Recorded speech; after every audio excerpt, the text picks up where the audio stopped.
Corinne Blanchard, bonjour. Bonjour.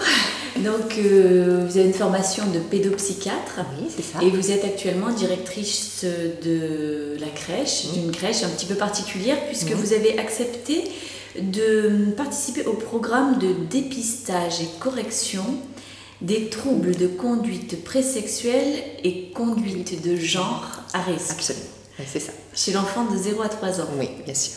Alors, de quoi s'agit-il ? Oui, bien écoutez, c'est très simple. Il s'agit d'observer, en fait, surtout l'enfant, de l'observer au quotidien, dans ses jeux, dans son comportement, ses affinités, voilà, de l'observer au niveau de la collectivité, et puis ensuite de le classer et de faire un premier repérage des perturbations éventuelles de sa conduite présexuelle et de ses déviances futures, en fait, c'est ça.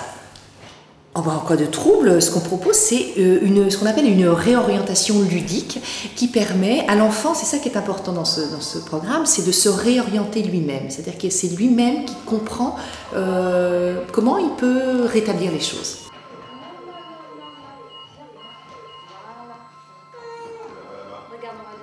Donc on observe si le petit garçon va naturellement, spontanément aller dans l'endroit des petits garçons avec les jeux de voiture, les jeux de construction, ou si, et puis les petites filles, aller naturellement dans l'endroit qui est réservé pour les petites filles, avec les dinettes, les poupées, etc. Et si on s'aperçoit que le petit garçon va plus souvent vers les jeux de petites filles ou la petite fille vers les jeux de petits garçons, alors à ce moment-là, on observe et on réoriente. Les enfants ont besoin de repères et on s'aperçoit que ça peut déterminer quand même leur conduite sexuelle future et leur positionnement dans la société, donc on réoriente. En fait, ça nous permet, tout ça, cette observation, de nous donner un premier indice de cohérence de l'enfant avec son sexe. C'est important, on le sait, qu'un enfant soit bien dans son sexe, qu'un petit garçon soit bien valorisé dans son sexe de petit garçon et qu'une petite fille se sente bien dans son sexe de petite fille. Et comme ça leur donnera le maximum de chance quand ils vont rentrer dans la vie future, dans la société. C'est très important. Et c'est là que ça se joue.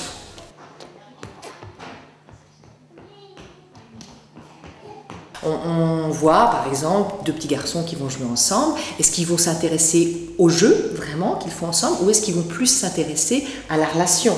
Donc, ou est-ce qu'ils vont être dans une recherche de contact physique par exemple? Donc là, à ce moment-là, on l'observe et puis on propose ce qu'on appelle là une réorientation poétique. J'aime beaucoup l'intituler, dans la mesure où on se sert vous voyez, là on en a là, de livres, de petits ouvrages qui sont très bien faits. Alors on a Lapin Lapine, Famille Marmotte, mais on a aussi Petit Ours Brun qui est un classique, avec par exemple, là vous voyez, papa qui est bien dans son rôle de papa, qui va avec son travail et qui explique à son petit ours brun comment les choses se passent. Et puis là où on a maman ours qui est à la maison dans son rôle de maman. Ça remet vraiment des repères, des valeurs dont on a besoin. Bon, la déviance peut être observée très tôt. Oui, une petite fille, en effet, peut être trop petite fille, ça c'est sûr.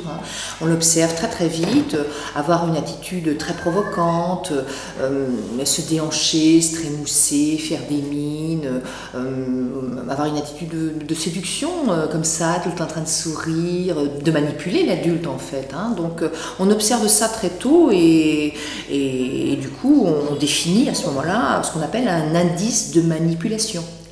Et un degré de moralité plus ou moins bas chez la petite fille à ce moment-là. Bon, pour les petits garçons, on observe aussi des choses face à un comportement qui va être un peu trop violent, un petit garçon qui va être un peu trop bagarreur, ou qui va crier, ou avoir des excès au niveau de son vocabulaire, qui va être jaloux, agressif. Bon, alors à ce moment-là, ou des choses qui se passent aussi dans les crèches qu'on voit souvent, un petit garçon qui va mordre plusieurs fois ses petits camarades, donc quelle partie du corps il va mordre, enfin voilà, on va observer ça.